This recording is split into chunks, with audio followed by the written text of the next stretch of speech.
Hello दोस्तों, स्वागत है आप सभी का too scary YouTube horror channel में। और आज मैं वापस से लेके आया हूँ दो सच्ची डरावनी कहानी जो मुझे गूगल पे से मिली है। वो वेबसाइट के लिंक आपको अगर चाहिए तो मैं डिस्क्रिप्शन में आपको दे दूँगा। मुझे पढ़कर ये स्टोरीज़ अच्छी लगी, इसलिए मैं सोच रहा हूँ कि ये स्टोरीज़ आपको बता दूँ। मेरा नाम सृष्टि है। मैं दिल्ली में रहती हूँ। मेरी शादी बहुत कम एज में ही हो गई थी और शादी के बाद मैं अपने ससुराल में जिस घर में गई वो घर बहुत ही डरावना था। घर की दीवारों पर कई तरह के मंत्र लिखे हुए थे और उस घर में एक अजीब सा भारीपन भी महसूस हुआ था। उस घर के लोग भी तांत्रिकों के चक्कर में बहुत रहते थे। शादी के कुछ टाइम बाद मेरे उस हस्बैंड ने मेरे को बहुत टॉर्चर करना शुरू कर दिया था, जिसकी वजह से आखिर में मुझे उसको छोड़ देना पड़ा। लेकिन उसके बाद मैं डिप्रेशन में आ गई और अपने नाना जी के यहाँ मुंबई में आके रहने लगी। मैंने उस लड़के और उसकी फैमिली के खिलाफ पुलिस केस कर दी। पहले तो उन लोगों ने मुझे बहुत डराया धमकाया, लेकिन मैंने उनसे बात करना ही बंद कर दिया। साथ ही बता दूं कि मेरी जो बुआ थी उनके पास कोई ऐसी शक्ति थी जो उन्हें उनको फ्यूचर में होने वाली बातों का पहले से ही अंदेशा हो जाता था। पहले मैं जब दिल्ली में थी तो मुझे हर वक्त ऐसा लगता था कि कोई मुझे देख रहा है। हर वक्त किसी की मौजूदगी का मुझे एहसास होता था। फिर हम एक माना हुए बाबा के पास गए तो उन्होंने बिना हमारे कुछ बोले बता दिया कि मेरे बाबा के ऊपर किसी ने काला जादू किया है और मेरे बाबा के साथ साथ मेरे बड़े भाई के ऊपर भी खतरा है। उन्होंने बताया कि काला जादू मेरे ससुराल वालों ने करवाया है। फिर कुछ टाइम बाद जब हमारा पुलिस केस आगे बढ़ा तो एक दिन पापा को अटैक आ गया। उनकी तबीयत बहुत ख़राब हो गई थी। मेरा भाई भी बहुत बीमार हो गया था। मैं भाई और पापा से बहुत क्लोज थी। उस इसीलिए उन्होंने मुझसे अलग करवाने के लिए वो सब किया। फिर जब केस की अगले सुनवाई हुई तो मेरे दादाजी को भी अटैक आ गया। फिर एक दिन मैं जब नहाने के लिए अलमारी से कपड़े निकाल रही थी तो मैंने देखा कि मेरे कपड़ों के ऊपर कुछ तेल के और खून के से कुछ लाल चीटे पड़े हुए थे। और मैंने बाकी कपड़े देखे तो सभी कपड़े पर यही बने थे। कुछ दिन बाद मेरी तबीयत भी बहुत ख़राब हो गई थी। फिर मैं अपना नाना जी के यहाँ चली गई। फिर कुछ दिन बाद मेरी बुआ हमारे दिल्ली वाले घर में आई हुई थी। हम वो हमारे वहाँ बैठी हुई थी कि वो अचानक से बहुत गुस्सा हो गई। जब उनके उनके बेटे ने हाथ लगाया तो उन्होंने उसको भी धक्का दे दिया। बुआ को घर में एक काला साया दिखाई दे रहा था। फिर घर के लोगों ने उनके ऊपर गंगा जल की छींटे मारी और उसके बाद वो नॉर्मल हो गई। मेरे घर वालों ने उससे पूछा कि क्या हुआ था, लेकिन वो कुछ नहीं बोली। लेकिन बाद में उन्होंने मुझे फ़ोन करके बुलाया और तेरे ससुराल वाले कैसे हैं। मैंने बताया कि वो लोग बहुत तांत्रिक वगैरह के चक्कर में पड़े हुए हैं। तो बुआ ने बताया कि उन लोगों ने घर में एक काला साया छोड़ा हुआ है जिससे कि तुम लोग वो केस हार जाओ। बुआ ने वो के बात सुन के हम सब बहुत परेशान हो गए। फिर हम गुरु जी के पास गए तो उन्होंने हमारे को कुछ उपाय तो नहीं बताया, बस इतना कहा कि घर में सुबह शाम भगवान की जोक चलाया करो और माता रानी का नाम लिया करो। हमने बिल्कुल वैसे ही किया। उसके बाद से ही हमारे घर में सब कुछ ठीक हो गया।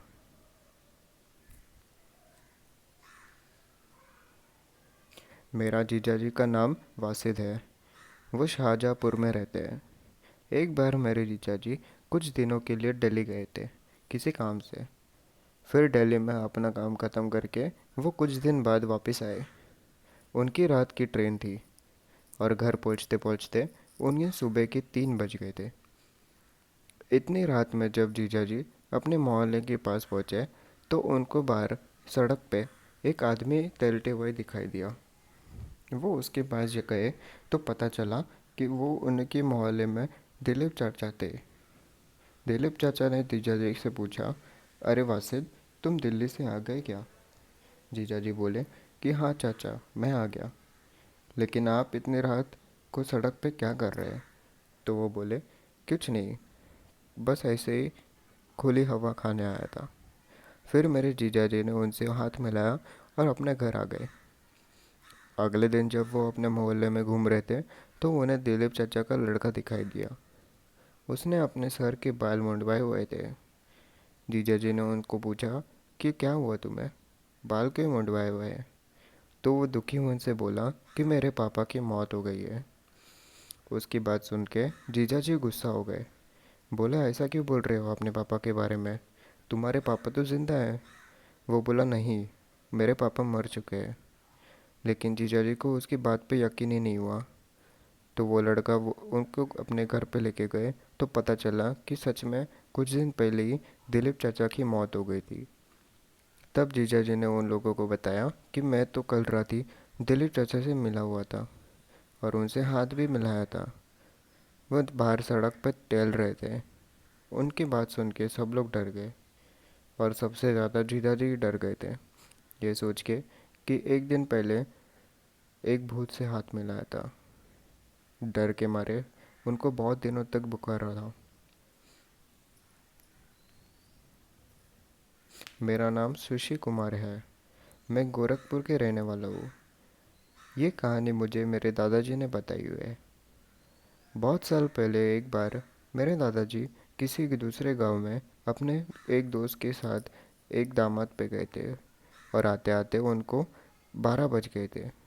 उनके दोस्त ने कहा कि यहीं रुक जाओ, लेकिन दादाजी नहीं माने और वहाँ से चल दिए। घर आते हुए दादाजी को 2-3 किलोमीटर ही हुए थे कि उनको एक पेड़ दिखाई दिया। उन्होंने देखा कि उस पेड़ पर एक आदमी एक डाली को पकड़ के झूला झूल रहा था। वो आदमी 10 फीट लंबा था और बहुत ही मोटा था। उसके लंबे लंबे दांत निकले हुए थे। असल में वो कोई इंसान नहीं बल्कि एक दानव था और वो बिल्कुल रास्तों के बीचों बीच झूला झूल रहा था। लेकिन वो बिना डरे बिल्कुल शांत जाने लगे।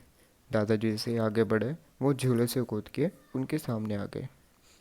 लेकिन वो दादाजी को छू नहीं रहा था, बस उनका रास्ता रोके जा रहा था।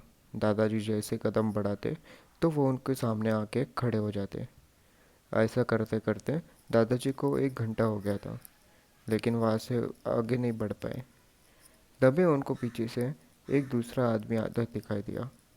दादाजी ने देखा कि वो आदमी जैसे ही उस पेड़ के पास पहुंचा तो कलेवा बाबा की जय, कलेवा बाबा की जय बोलने लगा। उसके ये बोलते ही वो दानव दादाजी के रास्ते से हट गया। फिर वो आदमी दादाजी के पास गया और बोला, चले दादाजी, चलते हैं। अब वो लोग बस 10 कदम ही आगे बढ़े थे, तभी उनके पीछे से आवाज़ आई, आज मैं तुम्हें छोड़ रहा हूँ, लेकिन अगली बार यहाँ आया तो मेरा नाम लेना मत भूलियो। फिर आगे जाकर उस आदमी ने दादाजी को बताया कि वो कलेवा बाबा है, कि वो उस पेड़ पे रहते हैं और उस रास्ते से जाते हुए जो भी कलेवा बाबा की जय बोलते हैं वो उसकी रक्षा करते हैं। वो ये आज से 15 से 20 साल की बात है। अब वो वहाँ पेड़ बहुत ही विशाल हो गया है और वहाँ एक मंदिर भी बन गया है। वो कलेवा बाबा की और भी किस्से कहानी फेमस है।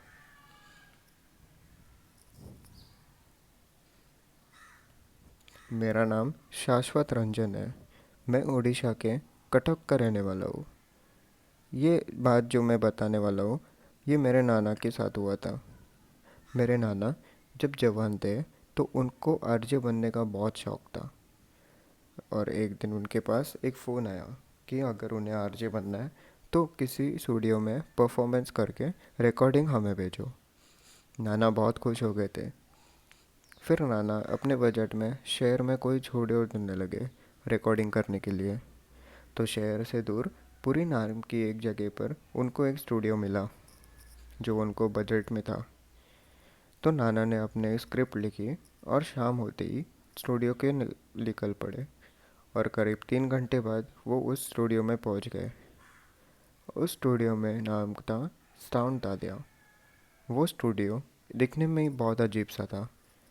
उसके सारे इंस्ट्रूमेंट्स बहुत पुराने दिखाई पड़ते थे। वह उस स्टूडियो का मालिक भी था।